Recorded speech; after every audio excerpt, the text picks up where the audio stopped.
When a member of your team isn't pulling their weight and it starts to have an impact on you, the rest of the team and the business, it's time to dig deep and have that conversation you've been trying to put off. Having difficult conversations is all part and parcel of being a leader, and as daunting and icky as it may feel, if you follow this technique, it will help you communicate in a way that will help you stay focused on what you want to talk about, keep your emotions in check, and leave you feeling confident that you are both on the same page moving forward. Number one, acknowledge your responsibility. Always start the conversation by acknowledging your responsibility with what you want to talk about. This will diffuse the other person's auto-defense mechanism and help put them at ease, which is actually going to help them hear what you want to say. Good questions to ask yourself. What is the problem? What have I done to contribute towards this situation? Am I meeting them where they are at or where I expect them to be? How have I tried to support them with this issue? Has this conversation happened before, or is it the first time? This is going to help you keep your feelings in check and stop you believing that you haven't done enough.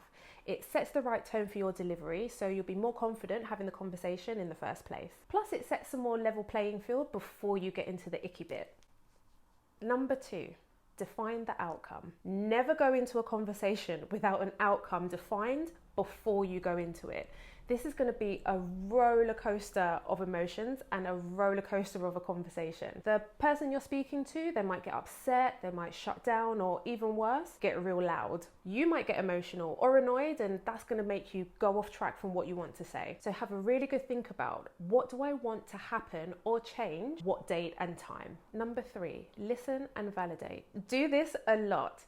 Listen to understand, not listen to respond. It's important to let them feel heard, and we all want to feel seen. So if it's an online meeting, mute yourself. If it's an in-person meeting, sit on your hand and bite your lip. Only speak to acknowledge or validate what they're saying. If I felt the way you felt, I would probably do the same thing. Or, now that you've explained, I can see where you're coming from. Remember, people who feel heard and validated won't feel like they have to defend themselves, and they'll find it easier to listen and take on what you were saying. Number four, restate the outcome. Now that both sides have been heard and you are armed with all the information that you need, confirm exactly what is expected of them and give any deadlines if necessary. Now another hard part, back off. Don't follow up before the deadline. Give them autonomy over their work and responsibility for their actions, behaviours and their career. Also, if they don't follow through, it's totally on them, and then it's time for HR to have a conversation and step in. Let's face it, non-positive feedback isn't fun.